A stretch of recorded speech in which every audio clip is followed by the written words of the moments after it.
thought not, but I'm gonna do it. So this is a book about these plants. We got morning glory, impomoea, violacea. Common name is Tulitzin or something. Tulitzin. Tlitzin. Or the heavenly blue, the pearly gates. Dude, these names, oh my god, these are the greatest names. Whoever named this shit, Terrence McKenna would talk about this. Oleoqui, sometimes referred to the morning glory plant, is the natal word for seeds of the Turbina corymbosa, or the Revia corymbosa, a closely related plant. The flying saucers, blue stars, white magic. Who named these plants? Wedding bells, summer skies. They are so blue. I sing about Dr. Octagon's song Blue Flowers, but honestly, it is so blue. And that shit is so 90s. Like, eating morning glories and listening to trip hop sounds right up my alley. I'm not gonna lie. Okay. Turbina corymbosa, also Revia corymbosa, and impomoea cytofolia are found in Oaxaca, central Mexico, and the Gulf Coast, sometimes from South America to Florida.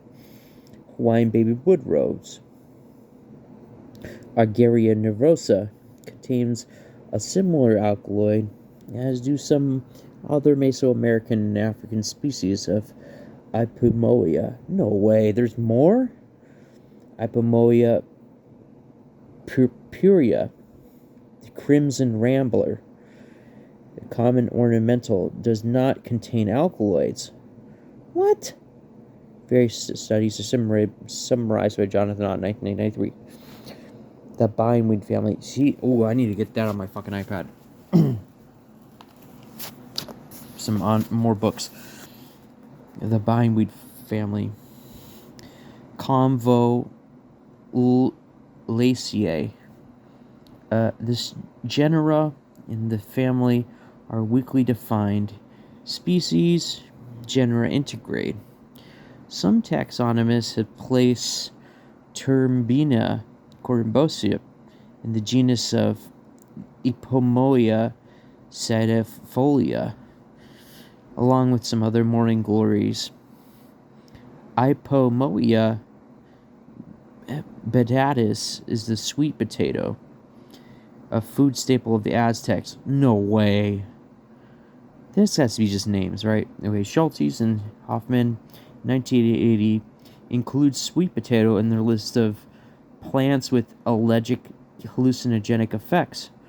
And listed below are the possible hallucinogenic effects. And so far I know, the matter of psychoactive sweet potatoes is still unresolved questions of science. Damn! Those little sweet potatoes? No way. I mean, they are round. The parts used are the seeds. Although I've drinking the flowers and leaves in like a drink, and I remember it just tasted so weird. It's like this weird taste that it never left me. It's hard to explain the taste. You know what I'm saying? Like slightly flowery. Yeah, I know. Oh my god, thinking about it. I was like 15 or 16. Weed was bad, but I didn't have morning glory seeds on my property, but I had morning glory's leaves and flowers, and I put it into a jug of water and I sipped on it, and it was very, very strong tasting, but really nothing happened. But it goes a little bit deeper. Okay, the seeds are used. Okay, lysergic acid amide, aka LSA, pardon me.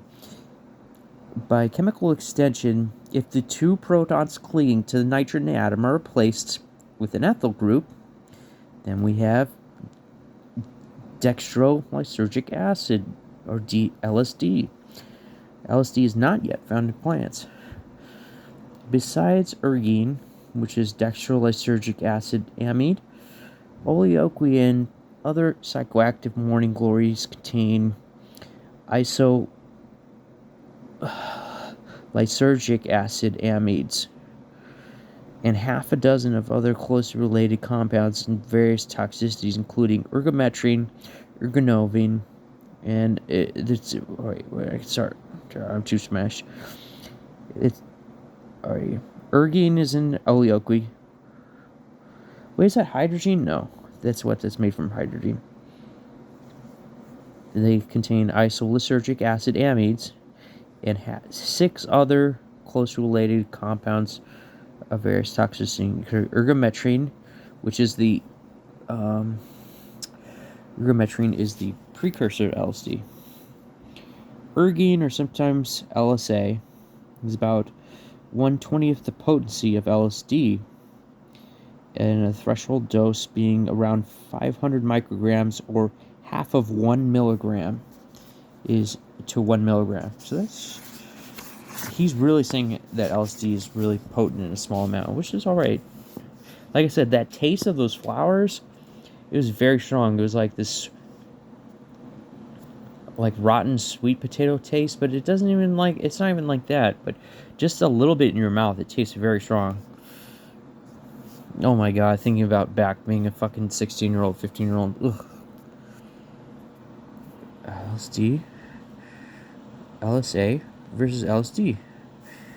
It's like they put one thing, ding, ding, and instead they go ding, ding, ding, ding, ding, ding. But you have to have this whole part added to it, I guess, or you know what I'm saying? It's got to be an atom spinning around, so it's not that different. Right? The Mesoamericans ingested the seeds in a drink for purposes of divination. The method of preparation was the same as the currently employed by the Mixe, the Zapotecs, and the Maztecs. Their seeds, and then I have seen YouTube videos of those Indians.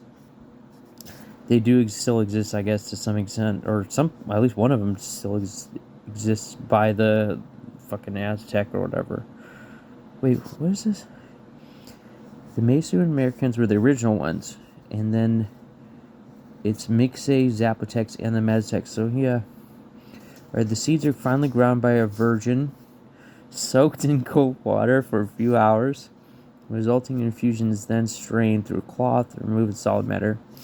Unless chemistry or self-experience determines some other methods of more effective, the wise student best pay attention to the traditional methods of those with great experience. I'm going to get in my own trip report real quick.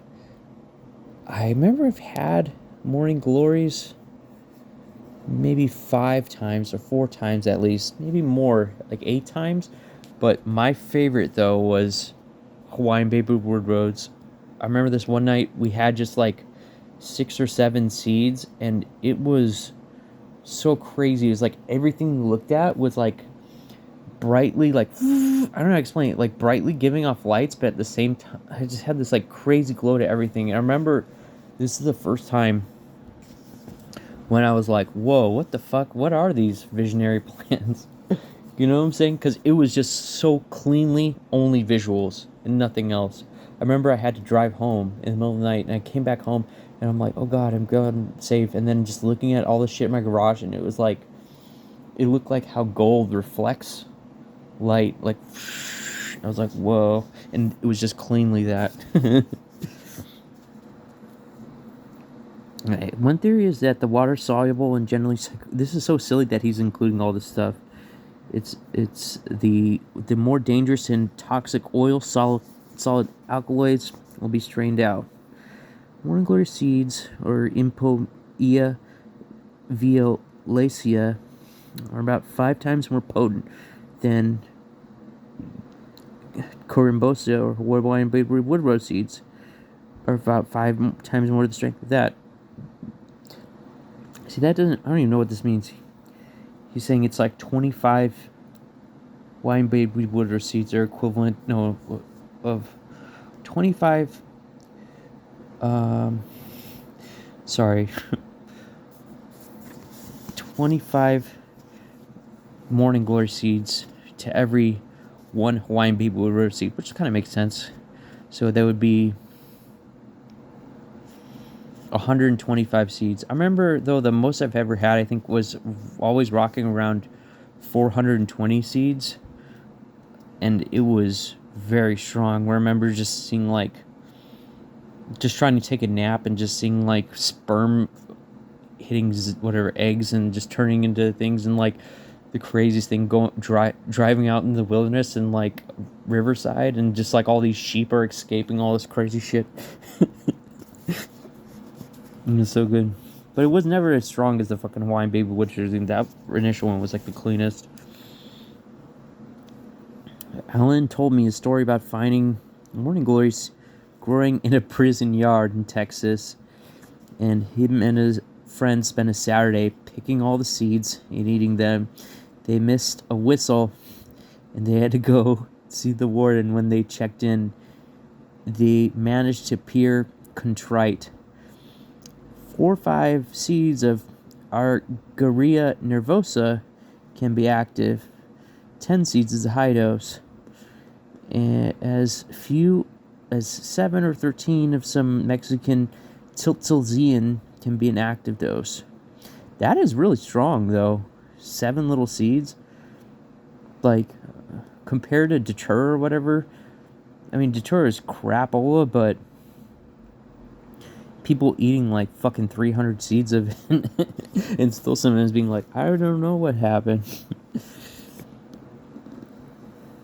I recommend starting with no more than 20 or 25 seeds. Yes, exactly. No, the more varieties have more power. 240 seeds is more, or 200 to 400 seeds is more common. The methodology for experimentation to be somewhere testing a new mushroom for edibility. You start small, see how well your body endures the poisons, and proceed from there. As the incacious microphage has long ago been weeded from their fraternity, mushroom hunters have a good group to learn from. Albert Hoffman claimed after self-experiment that LSA was a narcotic sedative as much as it was a hallucinogen. Many users experienced some cramping or nausea shortly after ingestion, probably due to the uteronic purposes of lysergine alkaloids. LSD can also have this effect. Laying flat on one's back is said to be the best remedy, and then the cramping usually passes relatively quickly. And effects begin within 30 minutes, and an hour lasts to 4 to 6, even 8 hours. Moving and flowering, dreaming, waking, or blur. Are we always dreaming? Always. Colors, plants ready to talk, me just so I am faith. Dude, this shit, I was thinking about it recently, though, because the way that the Catholics like looked at all these like weird things, these people eating these weird seeds and doing these weird spells was like something that was bad. I think I'm gonna stop for now. Ooh, pretty pictures.